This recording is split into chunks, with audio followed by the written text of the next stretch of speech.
Hello friends, how are you? So friends, आज मैं लेकर आया हूँ अनदर एडमिशन रिलेटेड वीडियो। और जैसे कि आपको पता ही है कि ट्वेल्थ बेस पैरामेडिकल कोर्सेज़ के फॉर्म्स निकल चुके हैं और काफ़ी उसकी मेरे सब्सक्राइबर मेरे को काफ़ी उसके रिलेटेड क्वेश्चंस भी पूछ रहे हैं कि सिलेबस रिलेटेड वीडियोस और कोर्स रिलेटेड वीडियोस आप अपलोड कीजिए सिलेबस रिलेटेड। तो मैं ये भी बताना चाहता हूँ कि सिलेबस रिलेटेड वीडियोस ऑलरेडी मैं अपलोड कर चुका हूँ। और ये जो इसका एंट्रेंस टेस्ट होगा ये 10th बेस्ड सिलेबस पे रहेगा, जिसकी मैं ऑलरेडी एक वीडियो अपने चैनल पे अपलोड कर चुका हूँ। तो आज मैं थोड़ा सा आपको बताना चाहता हूँ कि इनका जो प्रोसेस रहेगा फॉर द एडमिशन, जो उसकी काउंसलिंग की जो वेरियस स्टेजेस होंगी for the twelfth based paramedical courses, वो कौन कौन सी रहेंगी। ठीक है। तो क्योंकि इसमें काफ़ी राउंड्स रहते हैं काउंसलिंग के, जैसे आपका ऑनलाइन राउंड रहेगा, फिर second round counselling, third round counselling, mop up round, वो सब क्या चीज़ें होती हैं वो मैं आपको थोड़ा सा इसको डिटेल में बताना चाहता हूँ। तो इसमें अगर मैं थोड़ा सा देखूं कि ये इन्होंने बताया प्रोसीजर फॉर ऑनलाइन काउंसलिंग। ठीक है। तो जैसे कि कॉमन टेस्ट होगा, उसकी जो मेरिट लिस्ट बनेगी उसके बाद आई थिंक ये काउंसलिंग प्रोसेस स्टार्ट रहेगा। वो डिपेंड करता है कि ये आपका ऑनलाइन प्रोसेस करेंगे या फिजिकल काउंसलिंग करेंगे, फर्स्ट राउंड कैसा रहेगा, जे कि वो भी विल डिसाइडेड। तो इसमें साथ में इन्होंने ये भी लिखा है कि procedure for the online counselling subject to the limited fixed by the board, candidates who have qualified the examination figure in the merit list shall be eligible to participate in the online counseling provided they have submitted necessary documents। तो जो भी students आपकी counselling में वही eligible होंगे जो common test की merit list में होंगे। Such candidate shall be required to fill in online preference form. तो आपको ऑनलाइन प्रेफरेंस फॉर्म अपना भरना होगा अगर फर्स्ट राउंड ऑनलाइन रहता है, तो जिसमें आपको जो भी कॉलेजेस हैं जिस भी डिस्ट्रिक्ट में आप फॉल करते हो उसमें जो भी आपको कॉलेजेस है, नेचुरल सी बात है कि आप गवर्नमेंट कॉलेजेस को ही फर्स्ट प्रेफरेंस दोगे, उसके बाद प्राइवेट को। तो आपको खुद ही वो ऑनलाइन एप्लीकेशन फॉर्म फिलअप करना पड़ेगा। और उसके बाद आई थिंक इन्होंने एक और चीज़ मेंशन की है कि candidate shall be required to pay an online counselling fee. आपको एक ऑनलाइन काउंसलिंग फ़ी भी पे करनी पड़ेगी, वो भी ऑनलाइन पेमेंट ही रहेगी, जिसका चार्ज रहेगा 1000 rupees. Procedure for physical counselling, अगर फिजिकल काउंसलिंग रहेगी तो उसके बाद वो भी आपको वहाँ फिजिकल काउंसलिंग में आपको जेके बोपी के ऑफिस में जाना पड़ेगा, जैसे श्रीनगर हो गया, जम्मू हो गया। वहाँ पे वो अपना फॉर्म देंगे, उसको फॉर्म वो मेरिट लिस्ट के अकॉर्डिंगली आपको कॉल करेंगे, डेट्स मेंशन होंगी, उस डेट में आपको अपीयर होना होगा काउंसलिंग में। और वहाँ पे बोपी अपना फॉर्म देता है और उसको आपने फिलअप करना होगा और अपनी प्रेफरेंसेस उसमें लिख के उनको सबमिट करनी होगी मैनुअली। ठीक है। और उसके बाद candidate shall be required to pay an counselling fees of ₹1000 to be eligible for the consideration for the allotment of the seat through POS machine in the बोपी ऑफिस। तो वहाँ पे भी आपको मैनुअली ये 1000 रुपीज़ पे करने पड़ेंगे थ्रू पीओएस मशीन, जो बोपी ऑफिस में ही लगी होती है। The procedure for the allotment of the seat shall be the same as given. ठीक है। On the base of merit preferences given by the candidate with due regard to the reservation rules. ठीक है। तो जो भी reservation rules होंगे उसके accordingly आपको अपनी प्रेफरेंसेस आपको देनी पड़ेंगी और आपकी जो भी मेरिट लिस्ट होगी उसके अकॉर्डिंगली आपकी काउंसलिंग होगी। ठीक है। और कुछ क्लैरिफिकेशन उन्होंने और भी मेंशन किए हैं, unless otherwise provided by the board, a candidate to whom a seat has been allotted in the first round and stakes a claim for the betterment of his or her choice must initially accept allotted and join the college by competent necessary formalities as set out by the rules, failing which such candidates will not be eligible to participate in the second round of the counseling। और ये जो point है ये सबसे important point है, क्योंकि आप लोग फर्स्ट टाइम इस काउंसलिंग में जाओगे तो ये पॉइंट मैं आपको बताना चाहता हूँ। काफ़ी मेरे सब्सक्राइबर्स, लास्ट ईयर की बात है, मिस्टेक्स हो चुकी थी उनसे, उन्होंने फर्स्ट राउंड में काउंसलिंग में गए लेकिन कंसर्निंग कॉलेज में बिकॉज वो कॉलेज उनको अपनी चॉइस का नहीं मिला तो उसमें उन्होंने एडमिशन्स भी नहीं ली और वो सोचते रहे कि वो सेकंड राउंड में अपीयर हो जाएंगे और वो कॉलेज चेंज कर लेंगे, क्योंकि वहाँ पे कॉलेज में आकर एडमिशन लेनी पड़ती है और फीस भी पे करनी पड़ती है।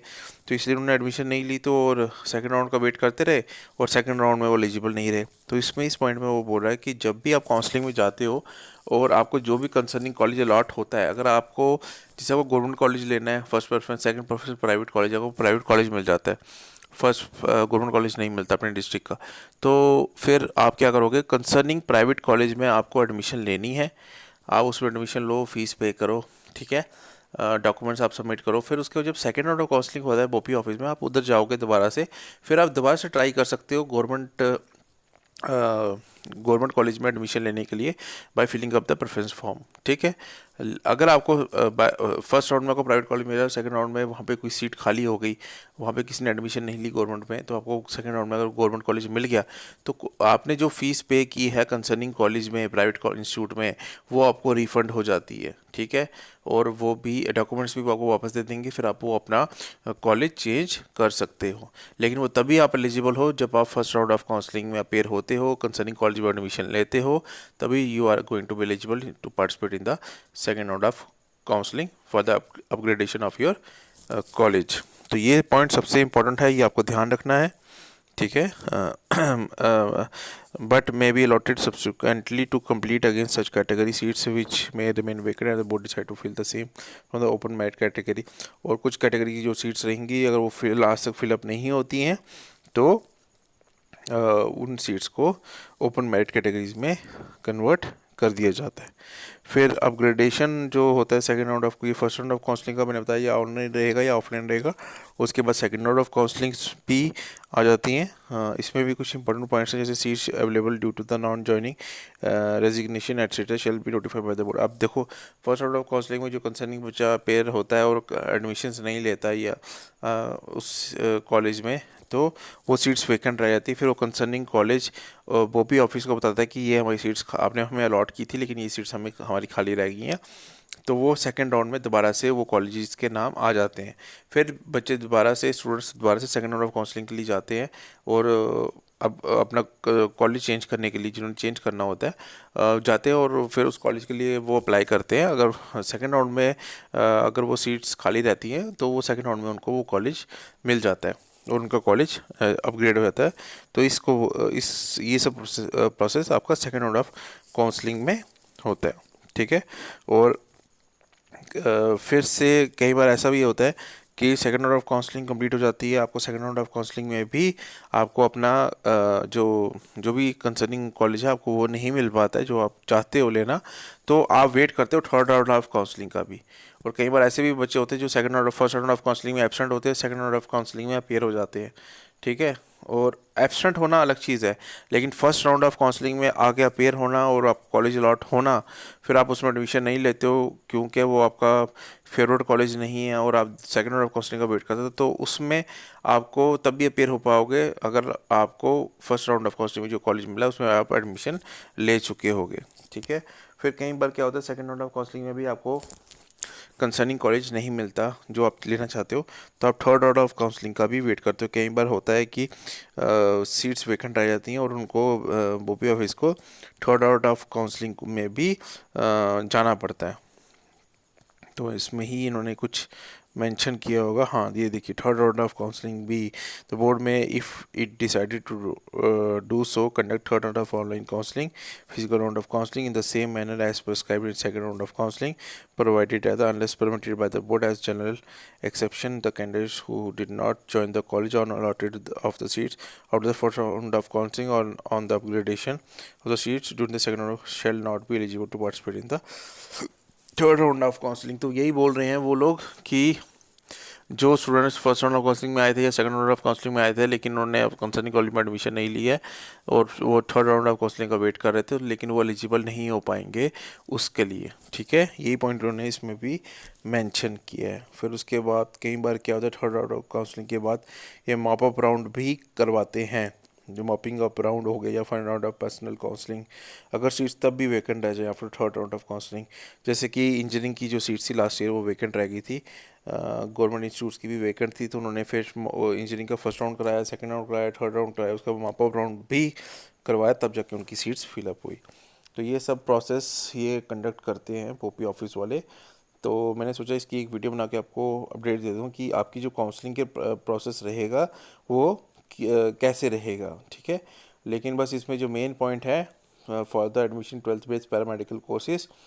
आपको अगर फर्स्ट राउंड ऑफ काउंसलिंग में आप अपेयर होते हो, मेरिट लिस्ट में आते हो, आप बोर्ड ऑफिस में अपेयर होते हो, चाहे ऑनलाइन या ऑफलाइन, और आपको कंसर्निंग कॉलेज अलॉट होता है, तो आप उसमें जाके एडमिशन ले लो और फीस पे कर दो।